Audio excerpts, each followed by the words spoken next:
Yeah, we are ready with the men. We have the men. We have the men who can handle this situation.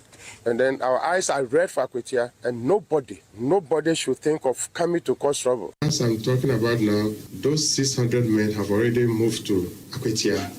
They are going to soften the ground.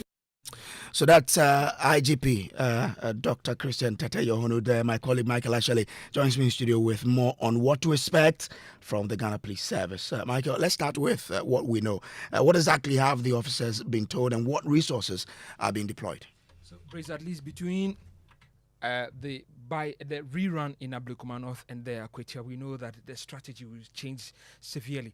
At that point, at Ablekuma, what they were trying to do was to prevent trouble from happening. This time around, they tell you that they give you the indication that they're more than ready for just anything at all. Even when we went to Ablekuma and were ready to, dialogue, to negotiate and to talk people out of some things, but we saw how it ended up. So this time around, we know that the approach has changed. Again, what they also needed, that they lacked on the grounds in Ablekuma North was surveillance. So this time you've been told that there are going to be drones, for instance, there.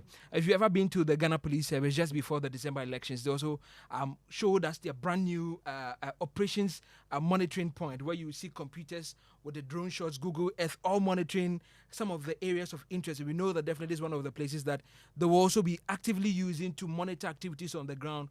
And also in some elections past, we know that they were using body cams. This is an indication that we know they gave assurances to the MPP and ADC just said yesterday. So these are some of the things we expected from the Ghana Police Service in terms of equipment they are going to be using to monitor everything on the ground to make sure they don't miss anything.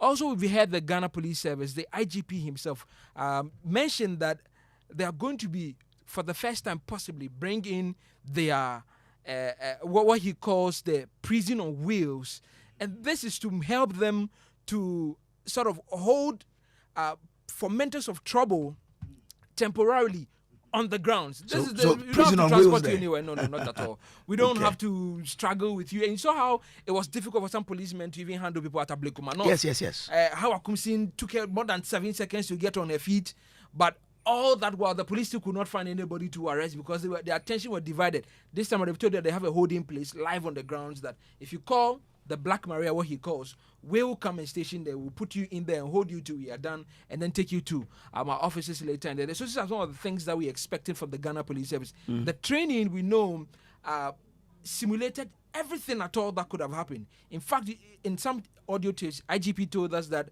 they even simulated for people who may climb tall buildings and do whatever they want to do. Okay. So they have policemen who have climbed hills in this training and can climb just any building at all that you have in Accra or in Akwetia, and were ready to deal with everything at all. So IGP definitely sounds optimistic that this time round what happened in Ablekuma North will not happen. And even goes ahead to call the bluff of some people that some things that they've heard on social media. So drones, surveillance, Google Earth, live visuals from the place, body cams. These are some of a small list of the things that we know they are going to be deploying on that day. Plus the name for the prison on wheels is called Black Maria. Black Maria. All right, but already the MPP say they are unhappy with how the police handled the Ablekuma North rerun. At yesterday's meeting, party officials said they don't trust the police and they will protect themselves. Well, the instruction to the police is blunt. Spot checks for weapons, secure town with surveillance drones, and deal ruthlessly with anyone who foments trouble.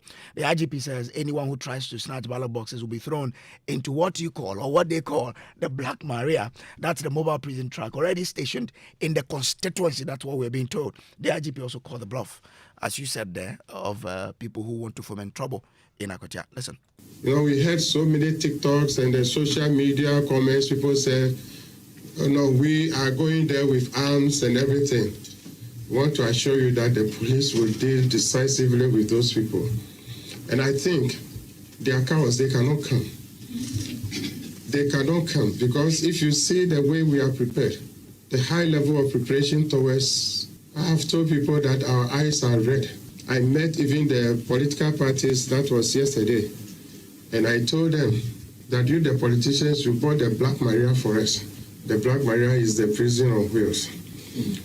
And then if you don't talk to your people very well, they come to misbehave, we'll put them in the Black Marias. We will not wait a second for somebody to misconduct will serve for herself before we ask that they should arrest. We are going to deal with it decisively. And then we are not going to allow any political party to call us. When their people have come there to cause trouble, if you call us, nobody will listen to you.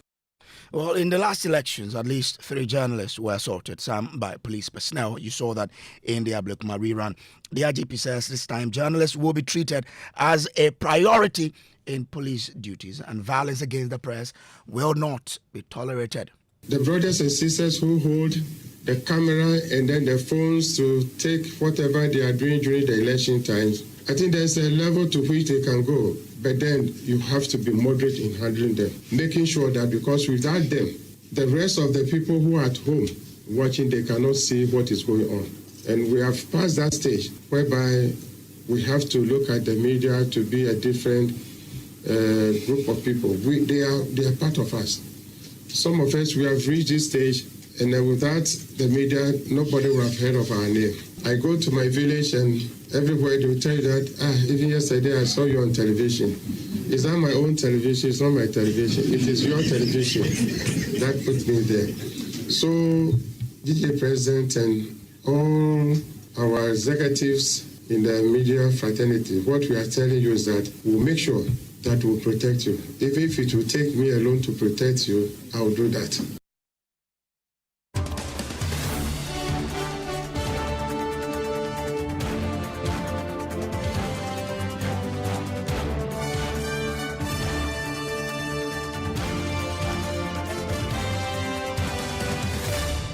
There's a stop story brought to us always by Telsa Connecting Energies and also by Shield Pension Trust into the future with you. Let me bring into the conversation the NDC candidate for the Akwatia election, Bernard Bediako Esquire. I'm grateful to you, sir, for joining us here. We understand that the police has deployed 600 men into Akwatia. What do you see there now? Can you confirm whether you've seen these police personnel there? Okay, so good evening to your listeners. I am in the constituency actually campaigning. Currently, I'm in a certain village called Beposo, and that rent is waiting for me to address them. And so I am aware that there's been a series of meetings to discuss the security situation with regards to the impending by-election. And I'm also aware, I've been briefed that the Ghana Police Service has sent hundreds of their men into the town. But because I'm in the communities not very close to Akwatia itself, I haven't seen. But I am actually being followed by some security officers, and I'm aware that the other side also has seen. So the Ghana Police Service has deployed men to follow us everywhere we go with regards to our campaign. And the other side also has seen. So I'm aware, I've been briefed. But you are in the constituency. 600 men, will they be adequate to make sure that the elections are protected adequately?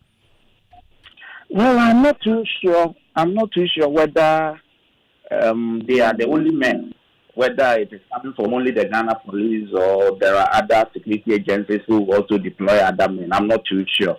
But you see, the constituency is not that big, but it is because of the nature of elections we have. I think they should bring in more, and I'm sure they would also have some on standby in case they need to put in more men. They will. Let me say this: that you see, generally Akwatia is a peaceful place. But it's because of the things you've heard on radio and the media, people trying to create all kinds of fear in the minds of people. And that is what has created this. But I'm glad that the security, as in the Ghana Police and the other security services, are up at this time so that we don't, encounter any surprises. For now, it is a very cool. Yesterday, we both met in a community where we were campaigning in my own community, Achim Kakrase, and we were cool. Nothing really happened. I'm not sure anything will happen. But we must prepare for the unforeseen situation. So you don't have that fear that anything bad will happen because you believe you guys are peaceful people? No, we are brothers. Akwatia and its environs we relate each other. I am not too sure what people think, but like I said, I'm glad that the police and the other security agencies are prepared. But ordinarily, nothing would happen. I mean, because it is an election. You go and vote, go to your house when it's time for the counting, you come, as we've always done. The stakes are high because it's one constituency election, and so all eyes are on Abuja. I can assure you that this one shall also pass. I mean, nothing will happen. I can assure you. All right. I mean, you are not a security, but you are a lawyer. But you say your place is peaceful, and you were saying that 600 will not be enough. Can you probably guess how many men will be enough for Akotia by election? See, if the 600 is without a backup, then for me there is a problem. But if there is because you see, I am sure they are not just going to be at the polling stations. They would also be in the community, because sometimes these things happen even in the communities. As people go around, try to prompt people to come and vote, sometimes it erupts into something else.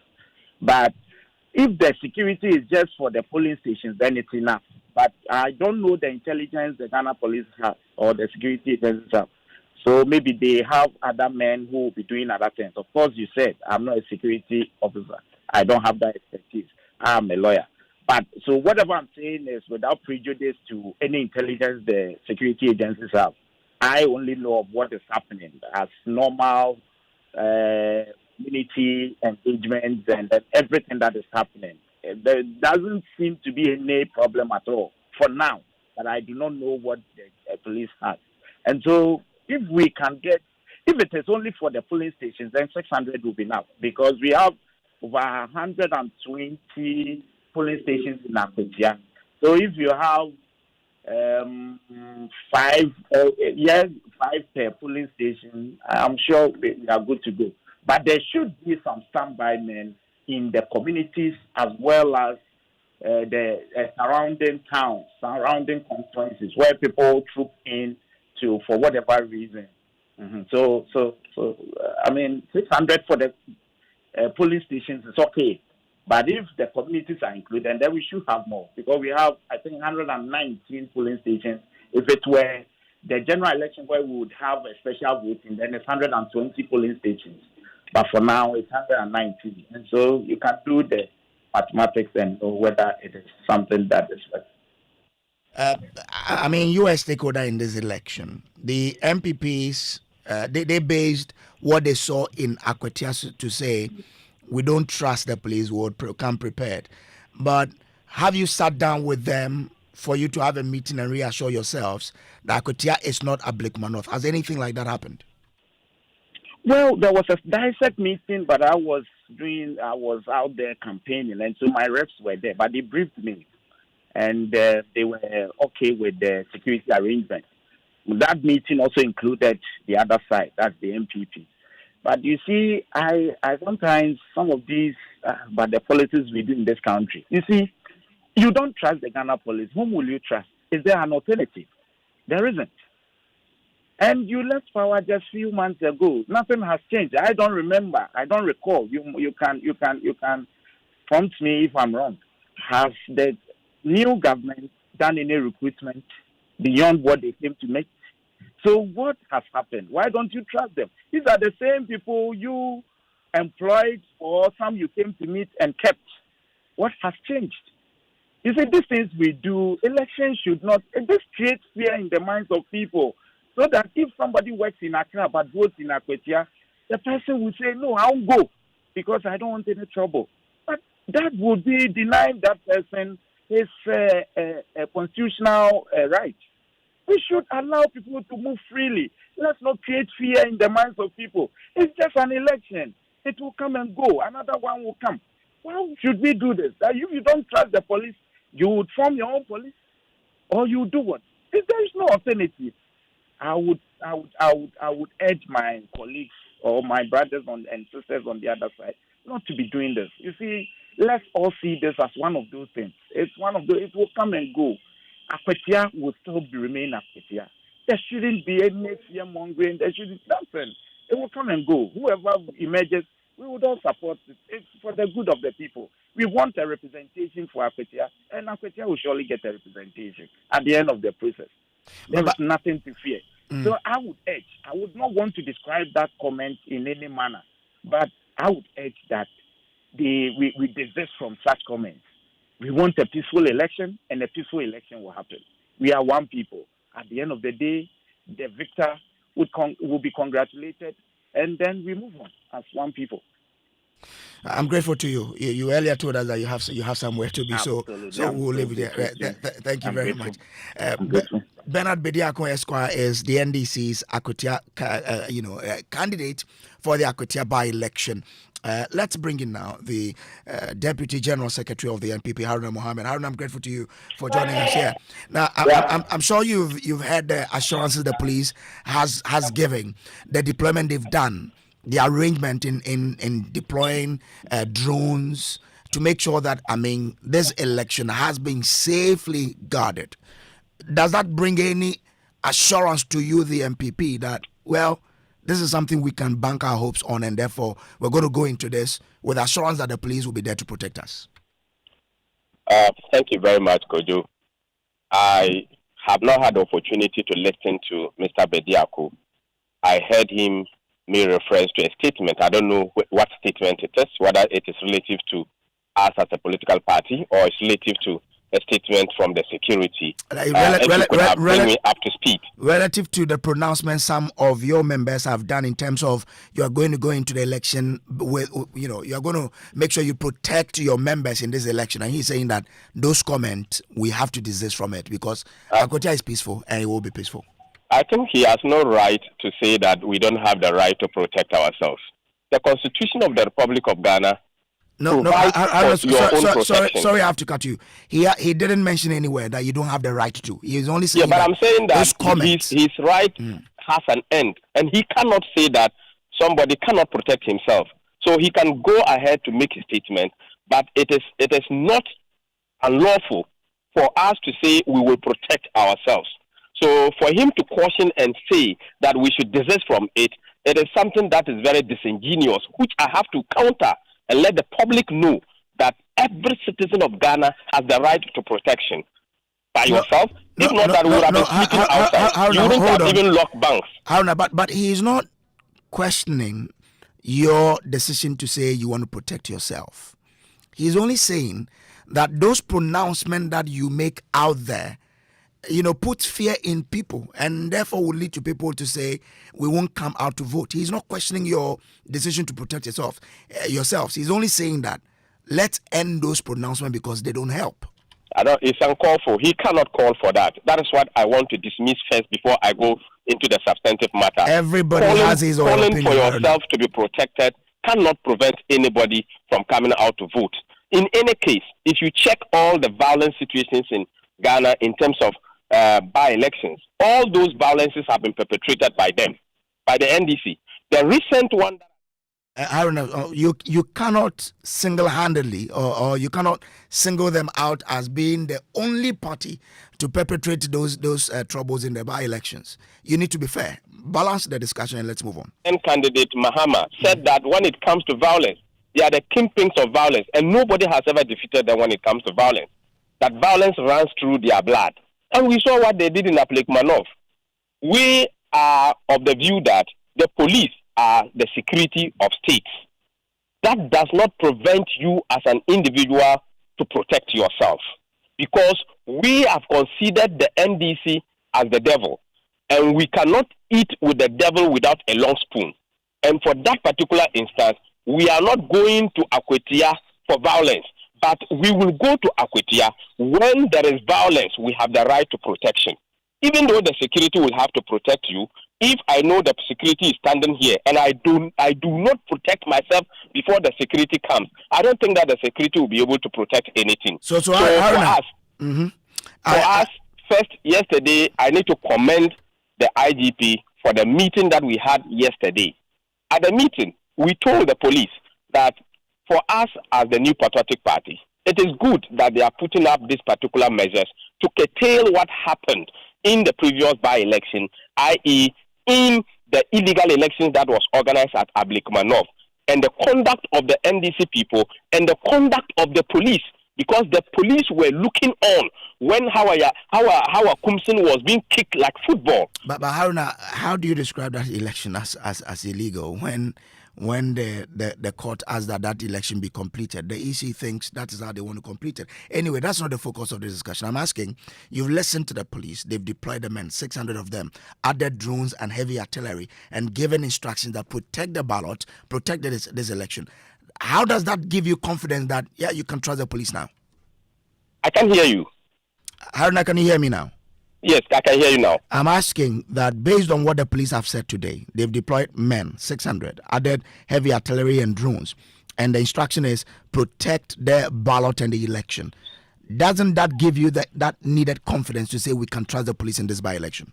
The police should ensure that they make us to trust them. These are stimulation exercises they are doing. It is good, but they should walk the talk. Before then, they should let us see how they are addressing the issues of Ablikmanov. The people that perpetrated the act in their face, the videos are available, the pictures are available. These people, don't be surprised to see them in Akwetia. Don't be surprised to see them in Akwetia, because the police has failed to arrest them. The police should point to us and let us know that we should be very confident of them. We know there are professionalism in the police service. Stimulation cannot just give us confidence, can only make us happy that something is seen to be done. But that what is seen to be done must be seen to be done on the grounds, on the D-Day. So for us, it's good to plan. But how do they put in their plan? Okay. Is it telling us that the Ablikmanov, they did not plan? They didn't do stimulation? They didn't do investigations? They didn't go and scout on security arrangements? And what didn't happen? You could see policemen standing. People had to come push police and enter, perpetrate violence. Okay. They were beating and kicking Hawa Kumsin like football. The police were standing there. Chris was being beaten like an animal. The police were standing there. So do you think that it is the drone that will arrest the criminals that will come and be beating people? So the police is good. You put in this arrangement. They had adequate videos. Joy, you have it. City, they have it. There are adequate videos and reportage. So what would the drones take? Is the pictures. What would the drones take? Is the videos. They have them. Why are they not arresting the people in Ablikmanov? Okay. Haruna, I'm grateful to you for joining us here. Haruna Mohammed is MPP's Deputy General Secretary. Let me bring in our Eastern Regional Correspondent, Maxwell Kudeko. Maxwell, we're told the police have deployed men. Have you seen them? What can you report to us as in the current situation in Akwetia? Well, Akwetia looks very peaceful. There's no indication of a likelihood of having violence or record violence in the coming days. We've seen a couple of security personnel in town. Some in mufti, some in uniform. A few military people also are seen. Some lodging, some schools, and some also in town. Generally, Akwetia is peaceful. Once you enter the town, the entry and the exit of the community is crowded with posters and billboards of the various candidates. There has not been any major rally apart from last weekend walk that the MPP had. Presently, both parties are having community engagement, engaging the people from their homes, house-to-house campaign, door-to-door campaign. So there's a fair picture of the situation in Akwetia. So we can confirm that indeed the police deployment has reached Akwetia. Well, we have some number of security personnel in town. Aside those who are stationed in Akwetia, there are a few we have spotted in town, but not huge in that numbers that we anticipate. The anticipation is that maybe in the coming days the numbers will be beefed up, and then the supposed number that the IDP mentioned will be reflected on ground. But I can say that there's an appreciable number of security personnel in town. I'm grateful to you. Maxwell Kudeko is our Eastern Regional Correspondent. That has been our top story for you today, brought to you by Telecel, Connecting Energies, and also by Shield Pension Trust into the future. With you up next is Newsnight. Small money day, big money day, where too much money day. Telecel Too Much Money promo drop. If you dial star 500 hash, then join them. For the Telecel Too Much Money promo inside, you will win 100 Ghana cedis cash for the daily draws, 20,000 Ghana cedis for the weekly draws, then 1.2 million Ghana cedis for the grand draw inside. That be 1.2 million Ghana cedis. You for just reload airtime, then get points where we make you win. Make you dial star 500 hash or go the Telecel Play app top. Then book inside riders give the Telecel Too Much Money promo. Terms and conditions apply. Telecel. Connecting energies. This promo will be NLA where they regulate them for the Caritas Lottery platform top. Couldn't sleep at night. Mosquitoes will be whining my ears, bugging me all night long. Till I got a remedy. Now I'll be spraying them away with holy insecticide spray. Me I go spray them away with holy insecticide spray. When I sleep, me die, now my God with holy insecticide spray. Holy mosquito coil, holy multi-purpose insecticide spray. Dana Kron Kron. For bulk purchase, call 0302 681582. This advert is FDA approved. No. You look so relaxed and cheerful these days. What's your secret? No secret, Kofi. I just sorted out my retirement with Shield Pension Trust. You should talk to them. Retirement? There's more time before pension. Share. The earlier you start, the better. And Shield Pension Trust makes this so easy for you. They've got amazing plans to choose from. I even signed up for the Shield Cedi Crow a Day personal pension scheme, which lets you save as little as 1 Ghana Cedi a day towards your retirement. Isn't that great? 1 cedi a day. Exactly. And the best part is, I sign up automatically on the Dacia Promoting Plan, which guarantees me medical insurance when I go on retirement. Hey, you've convinced me. I need to sign up now. Kofi is making a move to secure his future and health insurance when he goes on retirement. What about you? Go to Shield Pension Trust or call us now on 050-915-0253 and we'll guide you through securing your pension tomorrow. Shield Pension Trust, into the future with you. Son, we are so proud of you for setting up this hospital. I really love those hospital beds and waiting chairs. By the way, did you import them? No, Dad, I didn't. I actually got them from Kingdom Books and Stationery right here in Ghana. Wow. We also bought our office supplies, safes, executive desks and chairs from Kingdom, and they gave us expert advice on how to set up our office. Guys, that makes 3 of us. I also got our sofa and bedroom sets, plus our dining hall furniture for our new home from Kingdom. Wow, Mom, that makes 4 of us. I usually get my stationery items from Kingdom, and my teacher also mentioned that our classroom furniture was provided by Kingdom. So there you have it. Whenever you're thinking about setting up an office or acquiring furniture for your home, etc., Kingdom Books and Stationery should be your first port of call. With over 40 years experience in the industry, we stock and supply a wide variety of globally sourced office and home furniture, stationery and equipment. Visit our head office, Takweje, Osu near the Osu Cemetery, Tema near Community 4, Takoradi opposite Vijay Mays Plaza, Cape Coast University Bookshop, Spintex Road near Absa Bank, Atomic Centerpoint Mall, Winneba University Campus, KNUST, the University Bookshop, and Santasi in Kumasi. You can also visit our shop online, www.kingdomstoreonline.com. Hurry while stock lasts. For further inquiries, contact us on 050-162-0810 or 0302-764-101. Email info@kingdomgh.com. Kingdom Books and Stationery Limited, where quality and affordability is assured. Terms and conditions apply.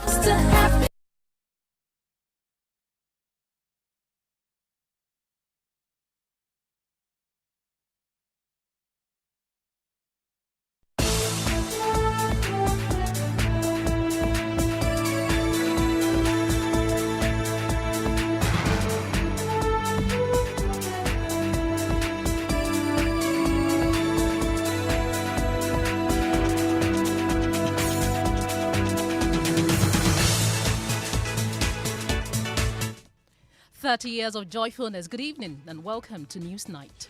Well, this bulletin is live on Joy 99.7 FM in Accra, Love 99.5 FM in Kumasi, and on over 30 affiliates across the country.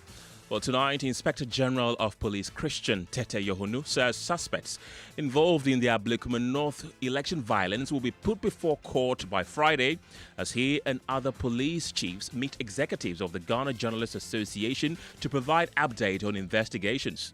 8 suspects have been arrested. Yesterday, they are being processed, and from the advice I had from the regional commander, means that tomorrow they will put them before court. We'll hear from the GJA president on this. Also in the news, Deputy Roads Minister Alhassan Suhini offers apology to motorists over the poor of Fankor in Sawam Road as he promises the road will be completed within schedule.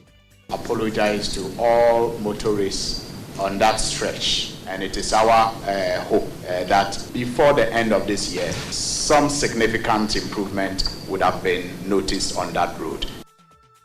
We have details on the Public Accounts Committee where members express anger at the Council of State and Office of Government Machinery for appearing before the committee over half an hour late. I was to come with them, and I asked that because there were a few things that I needed to tidy up in the office, so I asked that they should take the lead. Come and discharge your mandates per the responsibility you have taken, and you are running away from that responsibility. Please take the Public Accounts Committee serious.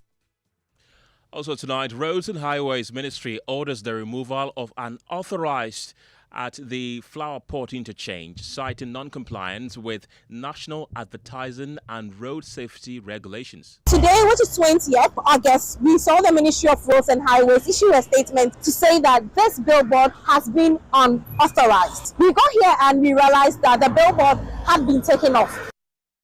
So who authorized the mounting of this billboard will seek answers in the next 60 minutes in business.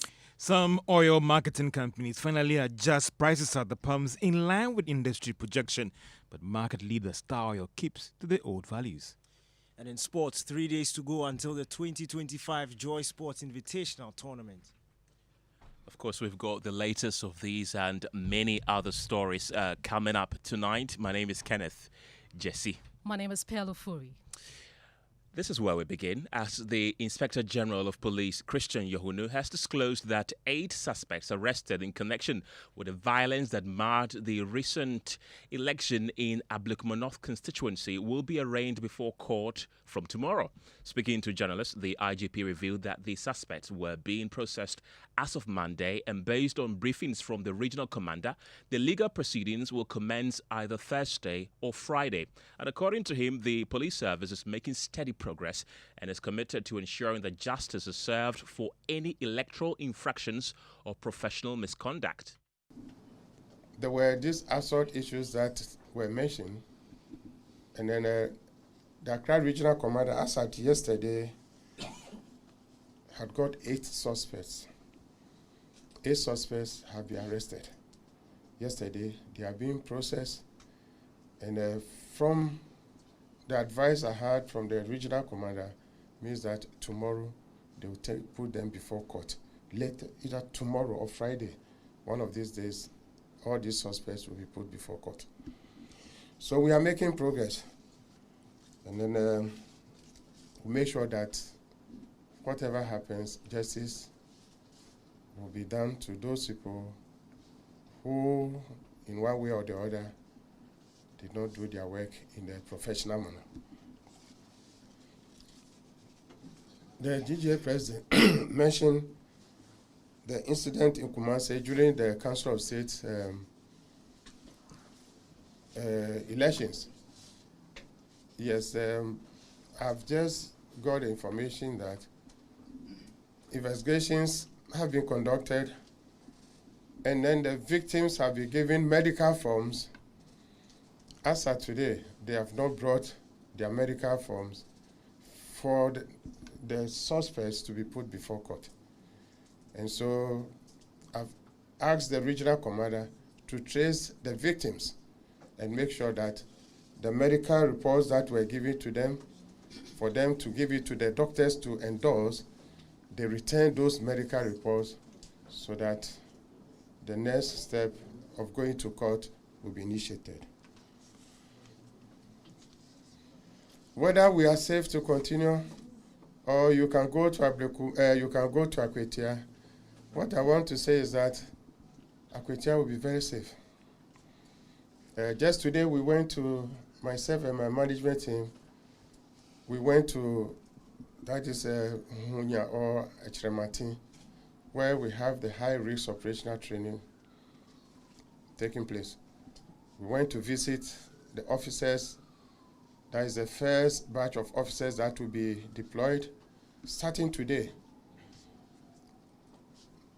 That is about 600 men who will handle all risk operations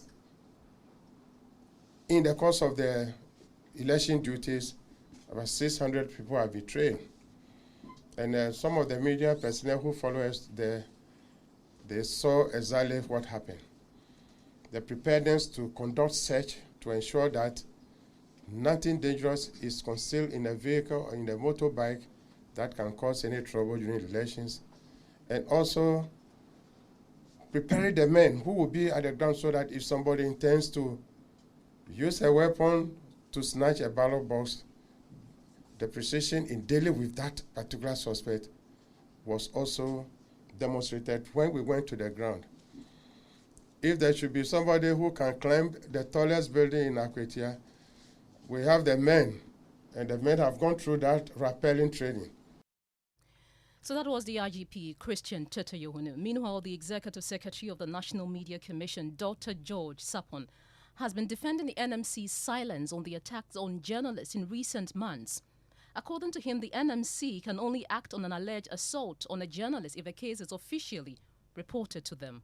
Every case is for the persons involved to make a complaint to the commission. And I think that sometimes it's also important that we learn. For journalists who follow public institutions and their authority, you may recall the particular case of Dr. Anane with Sraj, in which Sraj gave very clear, the Supreme Court gave very clear instructions on what Sraj, for example, should do when a matter is either reported or not reported to them. And it seems to me that we all need to be guided by that. We have said this over and over again, that where an incident happens, journalists or their media houses must make the effort to report to the National Media Commission in order to activate the processes of the commission. So that was the Executive Secretary of the National Media Commission, Dr. George Sapon. Kenneth, you attended this press conference. We know that the GJA president was there, Albert Kwabena Jumfo. What did he say? Well, Albert Kwabena Jumfo, as always, was very passionate about these incidents of attacks on journalists. However, he commended the Ghana Police Service for how they have responded to the intended blackout. You do recall that about a fortnight ago, they threatened that they were going to, black out the Ghana Police Service if they do not bring a disclosure to the attacks on journalists, especially at the Akwetia by-election. But he said that more needs to be done. However, he said he was a bit satisfied with the closure that has been brought to our own reporter, Latif Idris, who was, assaulted when he was covering an event some months back at Yoko. He said that at least that is the only incident of attacks on journalists that he saw that the Ghana Police Service has been able to deal with. As we speak now, the only one that I can say that the police shown professionalism in terms of commitment in ensuring that the law takes its course was the attack on our brother Latif Idrisu during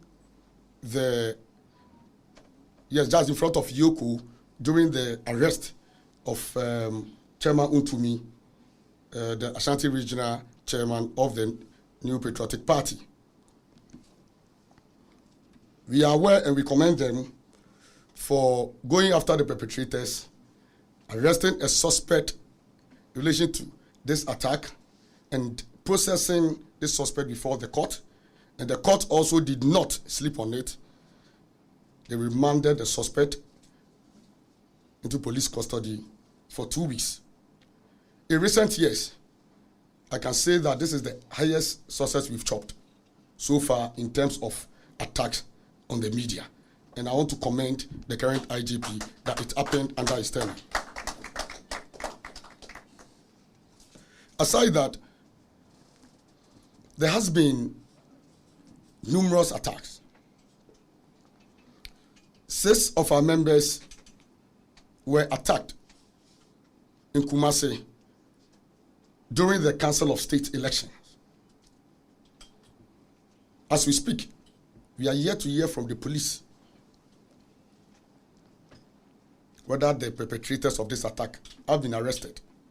And if so, what has been or what is the state of investigation in that matter? And this happened in the early days of the year.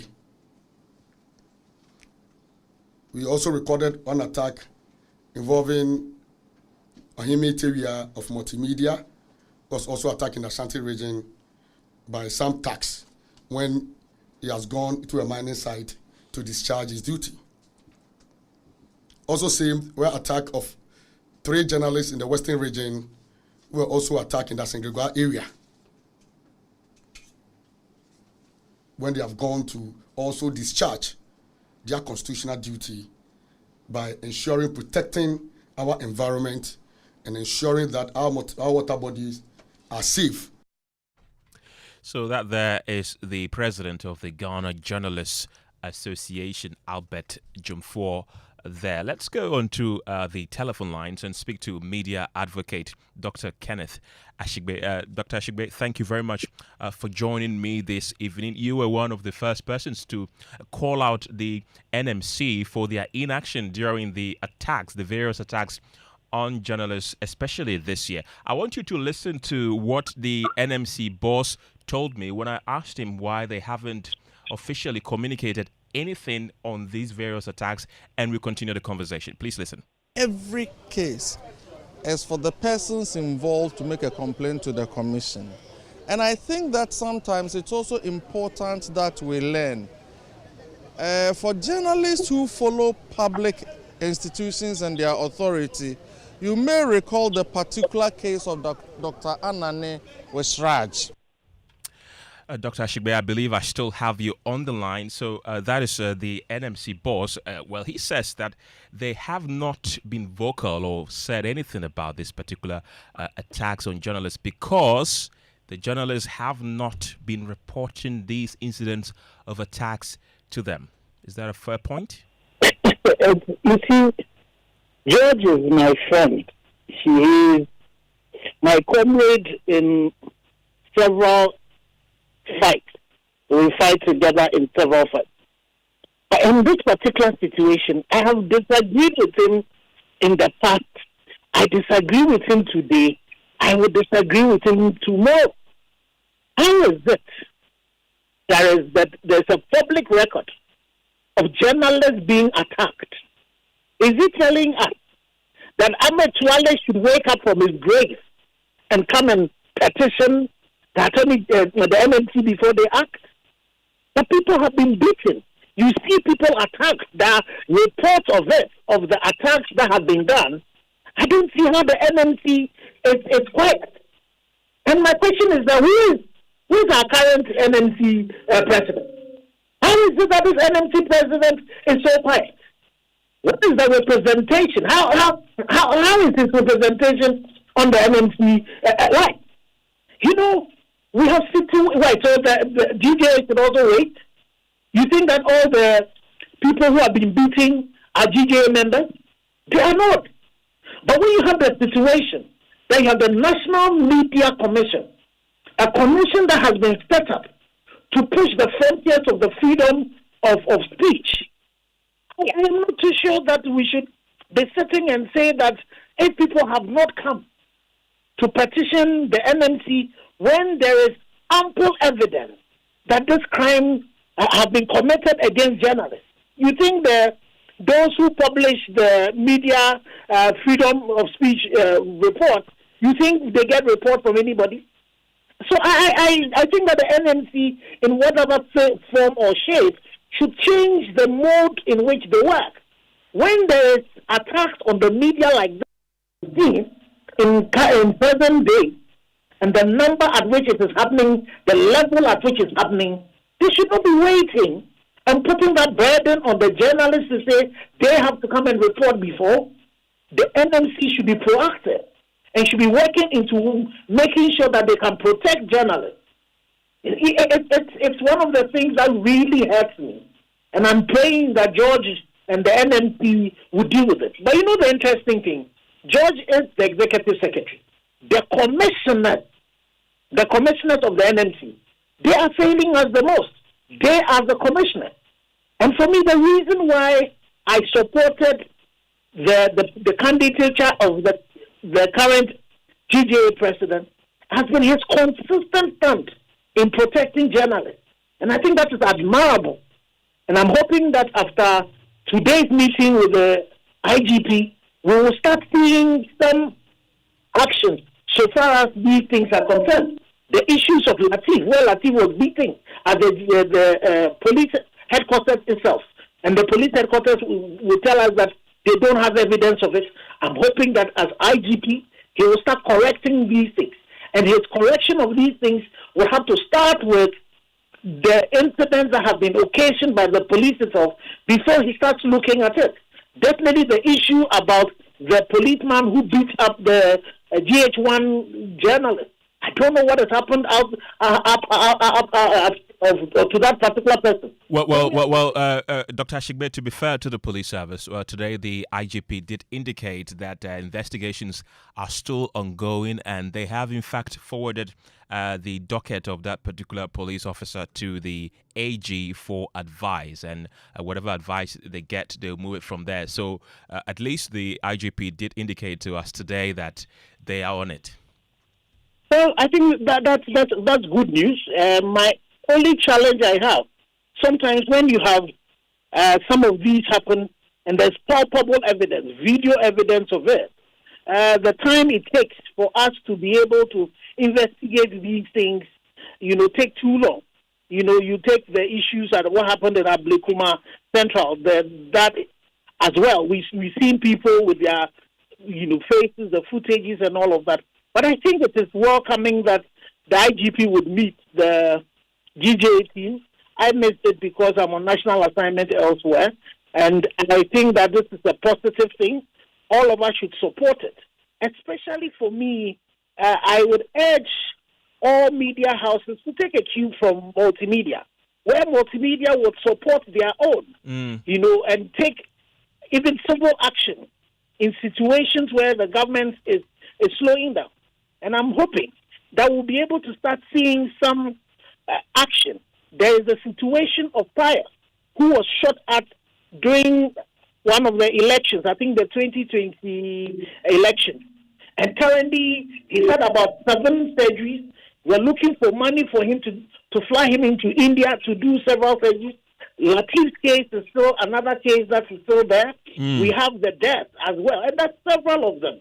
All right, Dr. Kenneth Ashigbe, thank you very much. He's a media advocate there.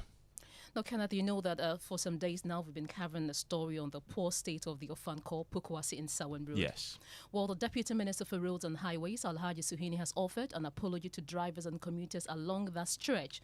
The 33.4-kilometer pothole-riddled stretch has been in the news in the last few days over how passengers had to spend long hours in traffic because of its poor nature.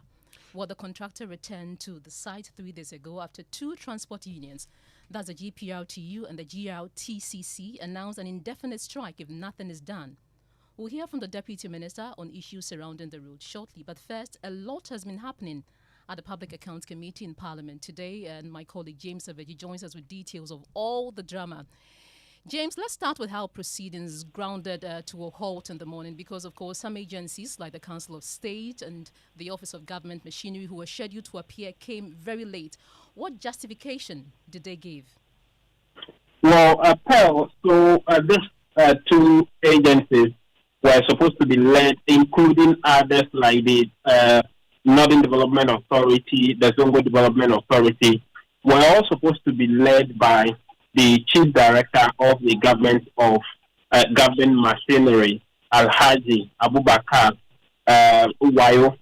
And after the committee heard from the Defense Ministry, they summoned or they called for them to be seated, only to be told that the leader of the group, which is the chief director, was yet to appear in Parliament. In fact, earlier there was confusion over whether he is the one who is coming to represent the group, or it was going to be a deputy chief of staff from the presidency.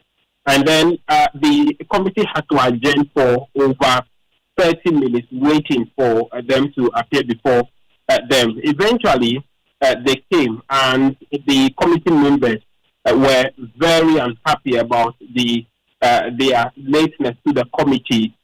They inquired why they were late, and this has been their justification, the two of them. Honorable Chairman, we... Where you were supposed to be at 10 o'clock. Yes, sir. Why didn't you show up at 10 o'clock?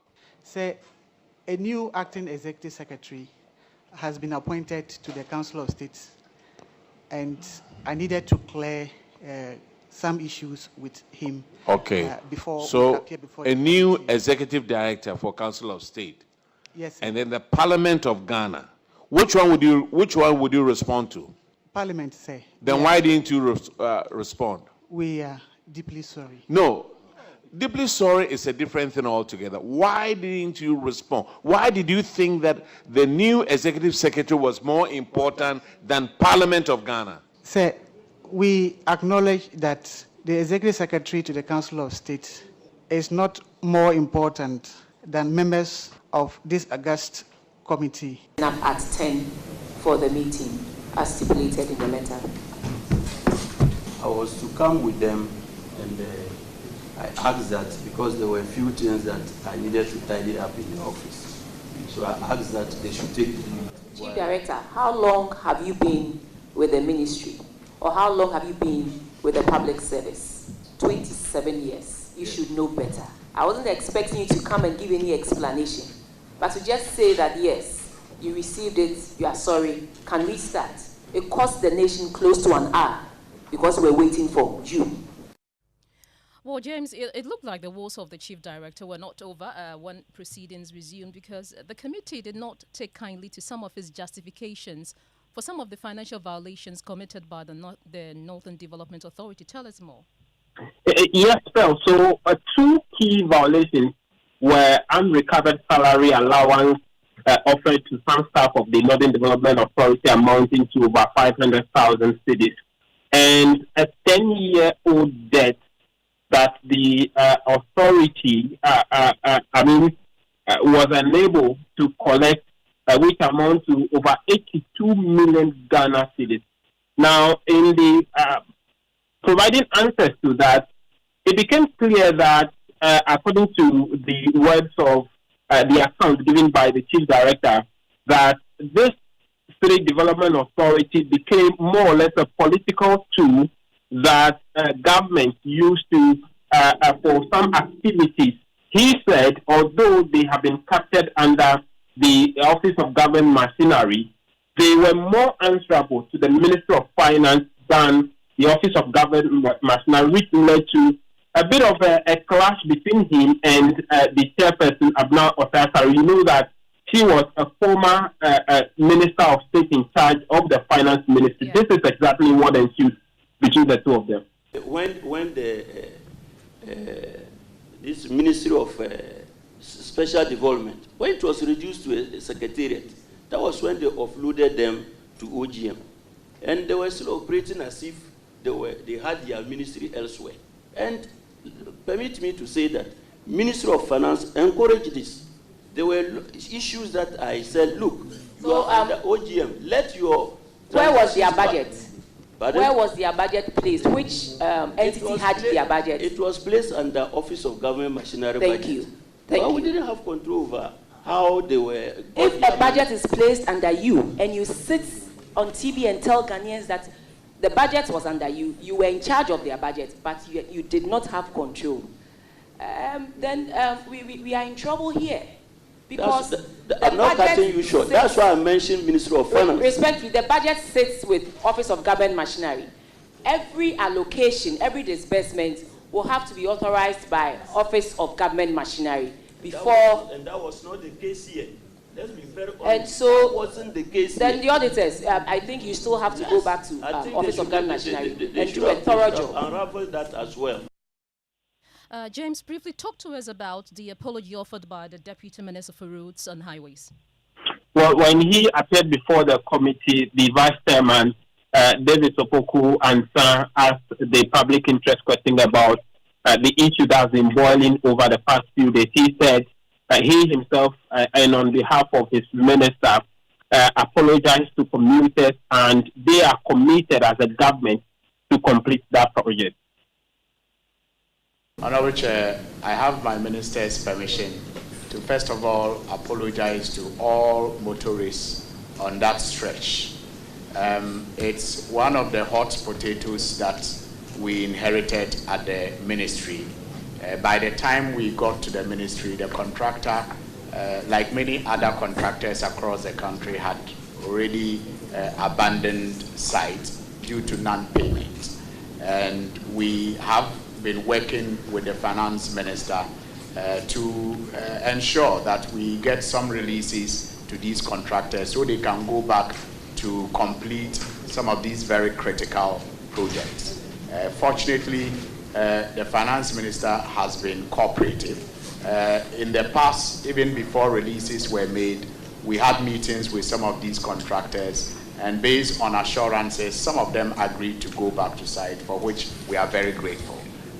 Some haven't been able to because of obvious reasons. But this particular contractor, fortunately, as we speak, has received some payment and has now adequately mobilized back to site. And it is our hope that before the end of this year, some significant improvement would have been noticed on that road. And so it's not just, and it's not going to be a 9-day wonder. He's back to site to continue with the projects. And we are very confident that it will now be within schedule.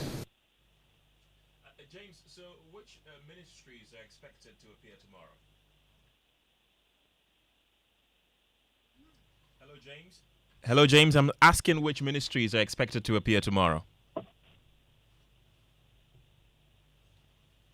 Unfortunately, we've lost James Aveji on the line. But thankfully, let's go onto the telephone lines and speak to the Vice Chairman of the Public Accounts Committee in Parliament, Davis Opoku Ansah. Thank you very much for joining us this evening. You, in an earlier interview with my colleague James Aveji, expressed reservation about what transpired today. Should they not have been cited for contempt of Parliament to serve as a deterrent?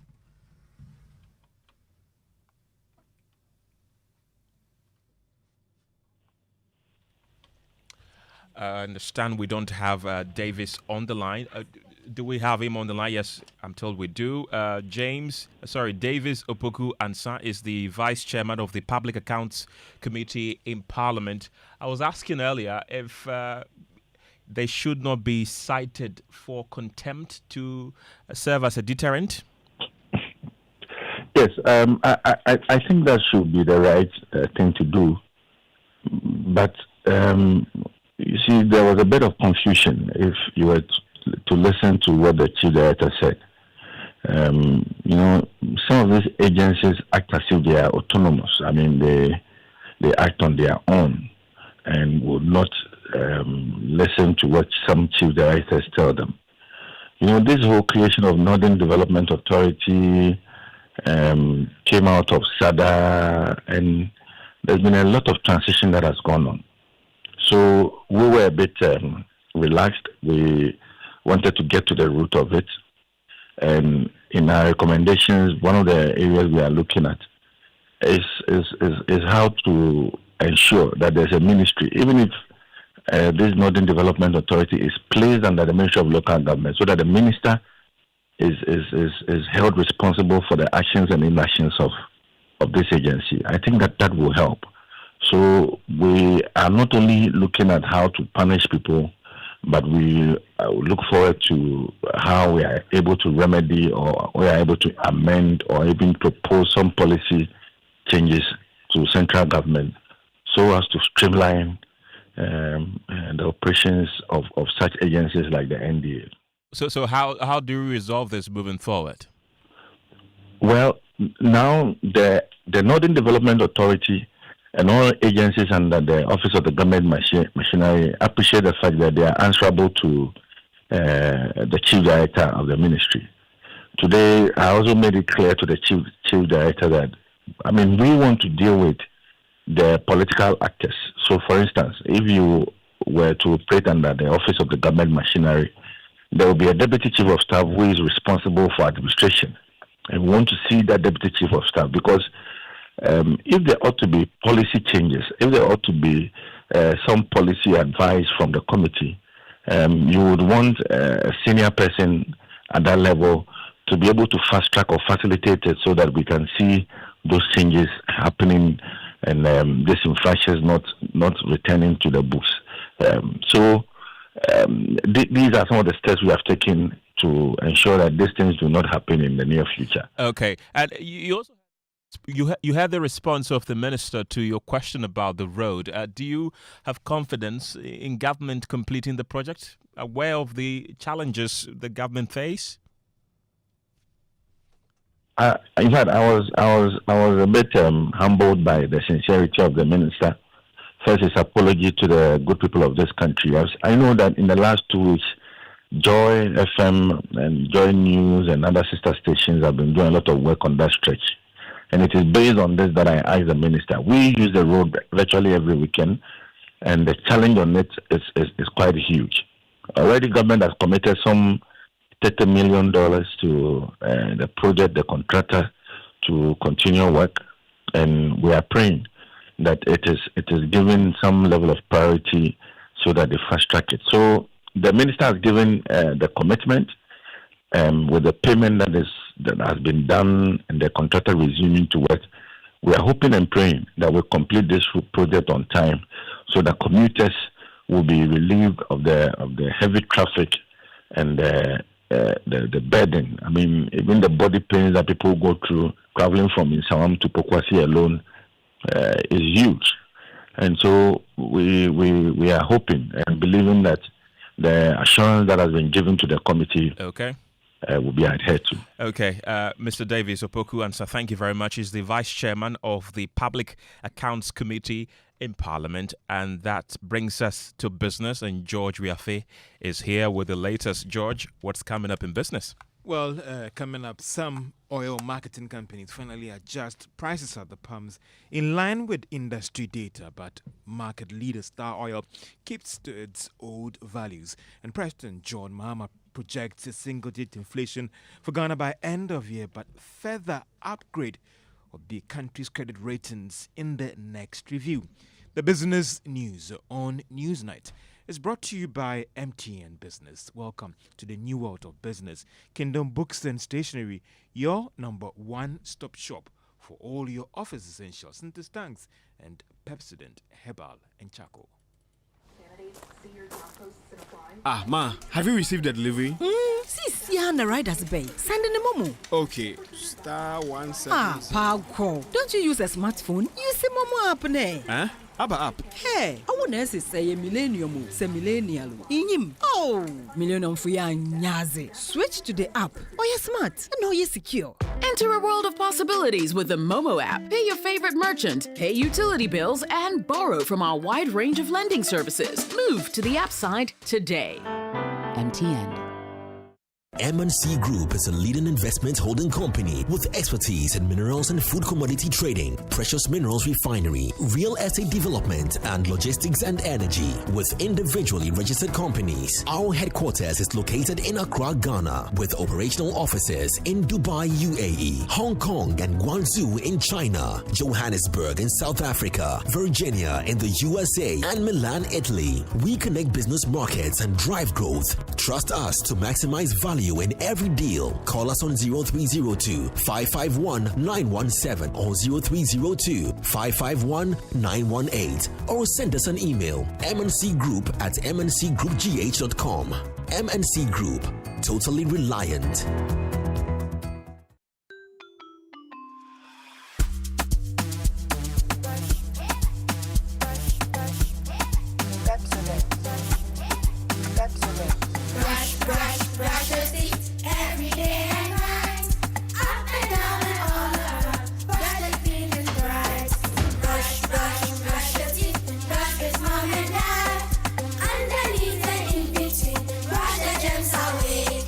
Pepsodent, cavity protection. For 10 times stronger. This advert is FDA approved. At Star Oil, we believe fuel is not just a commodity, it is a lifeline. Every cedi saved at the pump is a cedi that helps a mother send her child to school.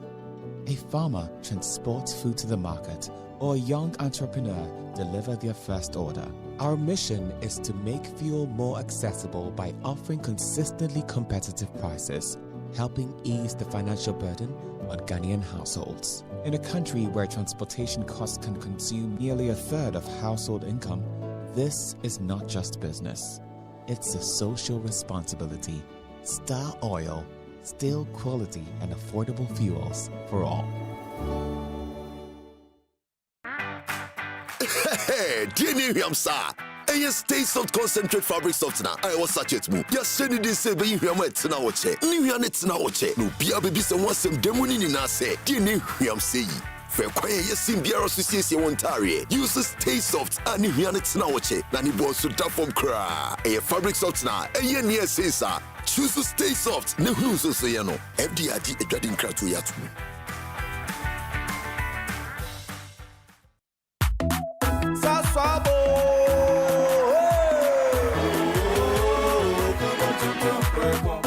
Sasso, come and tonton preco. Sasso, come and tonton preco. Edrana drumming every session. Yeah, how can see our name malaria? Minya me corn, me sasso spray. Every mosquito started run away. Come on, tonton preco. Sasso, me se come tonton preco. Come on, tonton preco. Sasso, come tonton preco. Nani shamne die e demonstronko. This advert is FDA approved. They're luckiest. Lucky's everywhere for everyone. Yeah, they're luckiest. Lucky's everywhere for everyone. Yeah. Money we define every day and night. Mama, dada keep on hustling for the family. They're luckiest. Last time 712 hash. You can win some cash. You can be the luckiest with one CD. Luckiest with 5,000. The luckiest. The teacher got the market woman. You can be the luckiest. Oh, the luckiest. Luck is everywhere for everyone. You can be the luckiest. The luckiest. Luck is everywhere for everyone. Star 712 hash. Luck is everywhere. Luck is everywhere. Oh, tell me, are you feeling lucky? Because I'm feeling lucky. Because I'm feeling like the ultimate. That's how we go win. If I win, you win. You could be the luckiest. Welcome back to business. Let's now settle for the details. Now, some major oil marketing companies have started reviewing their prices at the pumps in line with industry projections. It is coming after most of them held on to their old prices, even though they should have been adjusted from over the weekend. We have details in this report.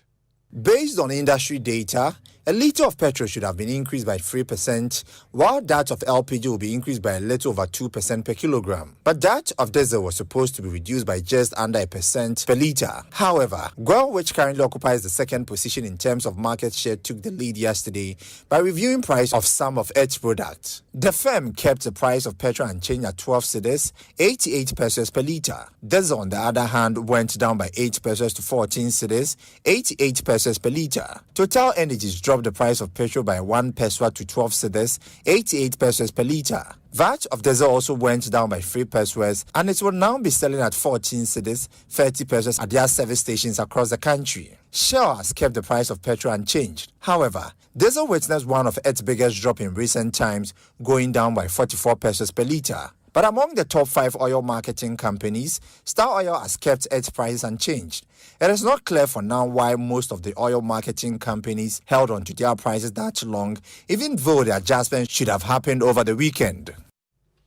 And that is a Business Desk report. Now, President John Mahama has revealed that he expects inflation to hit a single-digit target by the end of this year.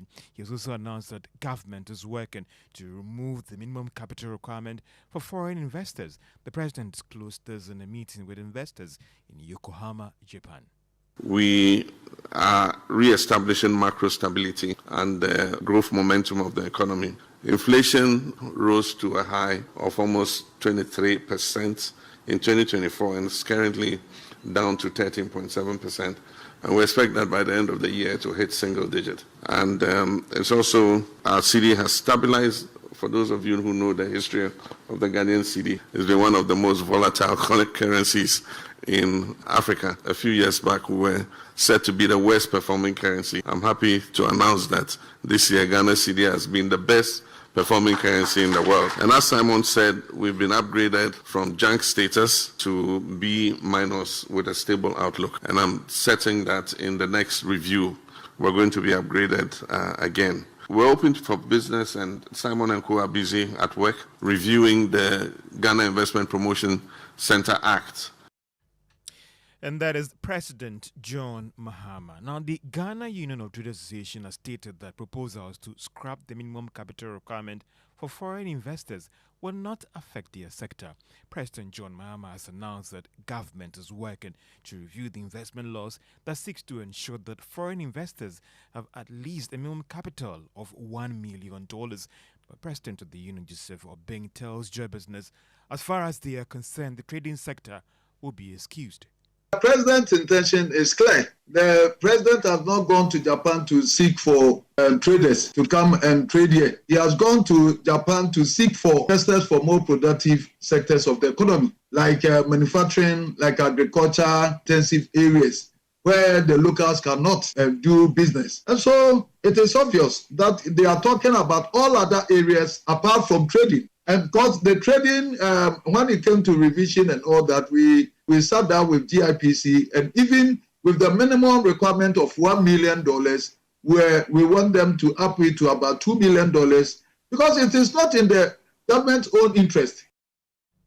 And that is the president of the Ghana Union of Traders Association, Joseph Obeng. And the president of the Technology Information Confederation Africa, David Go, has called for effective collaborations among African countries to develop tailored tech solutions to meet African needs. Mr. Go explained that Africa can only be a global leader in the tech space when it begins to embrace locally developed artificial intelligence and other initiatives. He spoke at the 2025 Tech Information Confederation Africa Conference in Accra. How do we ensure that the solutions that we are developing, we are able to get buyers, we're able to get clients? It starts with collaboration with our neighbors. So we can actually have professionals from here working in other African countries after training. We can also have solutions here that can be deployed in other African countries.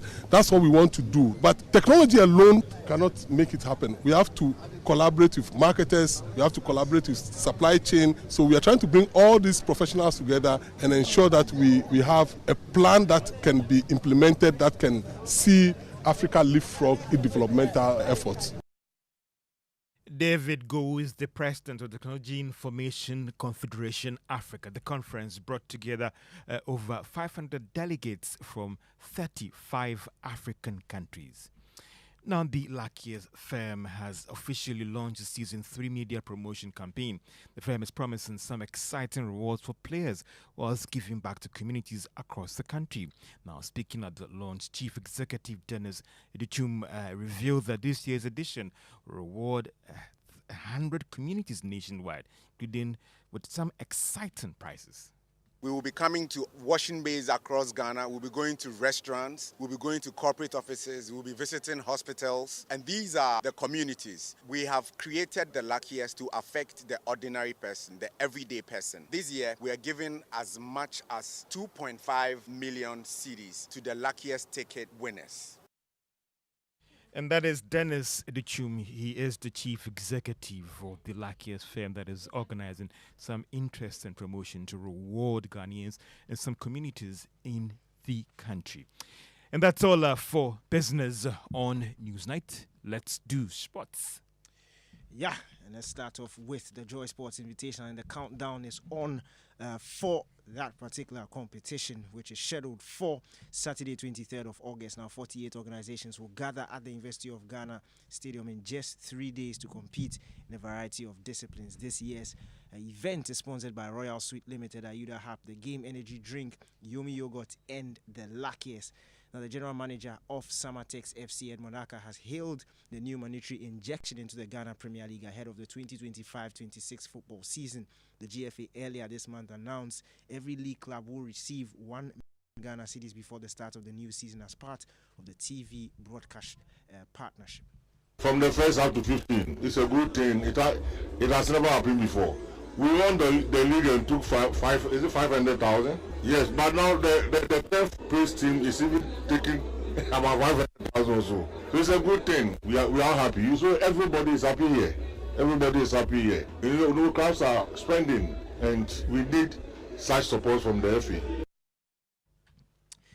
Samatex General Manager Edmond Aka speaking there. Now, the Gal Cup Top 4 kicked off earlier today at the University of Ghana Stadium. Henry Ansu's bizarre own goal gave all 3 points to Ghana Premier League champions BBN Gold Stars in their opener against Asante Kotoko. Kotoko took the lead through Albertamwa, then Atakumi equalized for Gold Stars from the spot before Ansu's own goal granted 3 points to BBN Gold Stars. Hearts of Oak are currently in action against Hearts of Lions. It's half-time and the Phobians lead by a goal to nil. That's all for sports. Back to you guys. Thank you very much, Daniel. Pearl, what do we have next? Well, Kenneth, a billboard that popped up overnight at the Flower Port interchange here in Accra, boldly advertising government's no-fees stress policy, has vanished almost as quickly as it appeared.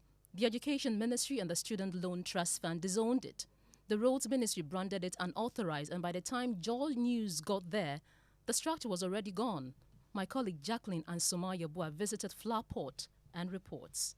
You might have seen this very billboard right behind me on social media, which states no fee stress. And on the billboard, we have the president on it with 3 other people behind it.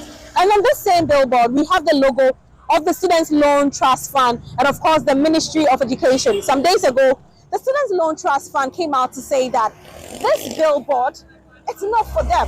Now today, which is 20th August, we saw the Ministry of Roads and Highways issue a statement to say that this billboard has been unauthorized. We got here and we realized that the billboard had been taken off. According to our conversation with residents in this area, it was 2 in here and there was another one at the opposite side. Now let's listen to what the residents have to say when it comes to this very billboard here at Flowerport Interchange. It was this early morning we came in, we noticed that the billboard has been torn. Because yesterday we are all here throughout, nothing such happened. We not notice any torn of the billboard. But so, how many were they? There are this side 2. One is here and the other one. Oh, okay. But yeah, we noticed this side 1 has been removed and the other one has been torn. Okay, we also saw another video on social media. When you are coming from this side too, there was another one there. Yes, exactly. But exactly. It's also not there. Oh, for that one, I don't notice that it has been removed. And try open na billboard na ewo ho. We free 8 to 9 now. But no time ba 10 to 11 name. Ah, okay. It has also na 2 ana say say ewo ha. 2. Oh, okay. Billboard na ewo ho. No. No. Na so and you pay e buy no. And pay 10 11 when I notice say a few. Tell me beside my colleague back say I don't know why. I don't know if you no so we are doing mass. The new time I'll be few. Oh, okay. We just finished speaking to the residents here at the Flowerport Interchange, and they all seem not to know the genesis and the revelation of the billboard that was erected right here. Just as you heard from them, who brought it here and who took it down is the big question of the day. Reporting for Joy News, I'm Jacqueline Asuma Yaboa. And joining us now is the MC for Lejo Kuku Israel. Ajete, thank you for your time on Newsnight. Thank you, my sister. When was this billboard put down? Was it after the Ministry of Roads and Highways issued a directive or before? Oh, it was before. Yesterday night. In fact, before we've done assessment of the said billboard. We called the various departments, the school. What do you call it? The school loan, students loan department, and all those people. We call them to verify whether they know anything about it. And we had the information that nothing was happening. We just went there to pull it down. Do you know who mounted this billboard? No, we are still investigating. But the person did it in the dark, and we don't know the person up to now. That's why we went around verifying from all the quarters, the urban roads department, the students loan. You know, the person initially, the person used the president, what do you call it, on it. So we need to verify to see if really people at higher authorities know something about it before we do the needful. And yesterday we did the needful. Mr. Ajete, a whole municipal assembly, you don't know who mounted this billboard? We don't know who mounted it. It was mounted in the dark and the blind side of all of us. We saw it in the morning. We went ahead to verify from all angles, and the angles we verified from, they all said they know nothing about it. We also know nothing about it per our records. You could see that the person wants to take that space and initially use the president's image on it. And since it's unauthorized, we need to pull it down. So we did so yesterday. What measures is the assembly putting in place to prevent the unauthorized installation of billboards? In fact, today it's not only that one. We put down a lot of, especially those that are closer to the roads. We've done a lot of it today. We are putting in serious measures so that such a thing will not happen again. Thank you very much, Israel Ajete. He's the MCE for Lejokuku. Also joining us now is the president of the Advertisers Association of Ghana, Andrew Aka. Thank you for your time on Newsnight. So for the benefit of the public, can you walk us through the proper process an advertiser must follow before mounting a billboard? Okay, so there's a whole laid out procedure on how billboard would have to be mounted. But before that, let me just talk about the modus operandi of these people that we call nameless and faceless individuals who are within our industry and actually causing havoc by mounting illegal billboards, haphazardly. We don't know these guys, but unfortunately, if you heard what the MC or the person representing the MC said, they don't know who these guys are. But the MCs are the ones who hold the law that governs, that they are supposed to be implementing the guidelines of mounting billboards. So there itself is where the problem is. You have the law, but you are unable to determine how people who are supposed to play in that industry are able to, cause such havoc or to misrepresent themselves in that situation. But I must say that there's a guideline on how people have to be mounted, and this was put together the 2019 version by Ghana Standards Authority together with Urban Roads, Ministry of Highways, National Road Safety Authority, the AAG, and it's about 98-page document. Ms. Aka, would have to come back to you again later for more education on this. Mr. Andrew Aka is the president of the Advertisers Association of Ghana. Kenneth? Well, Pearl, farmers in Ghana are turning the corner on tradition, moving away from diesel-powered threshers to a cleaner, smarter, and more sustainable alternative. Well, the solar-powered thresher, developed by E-Powers, in collaboration with Redial, is designed to cut emissions, lower costs, and ease the workload of cereal farmers. Built to last for decades, it can run throughout the day and store power for use at night and even in cloudy conditions. Mohammed Nuruddin has more in today's Climate Focus series. The solar-powered thresher has replaced the diesel-run model, utilizing clean energy to thresh crops while promoting sustainable, climate-friendly, renewable energy use and reducing operational cost.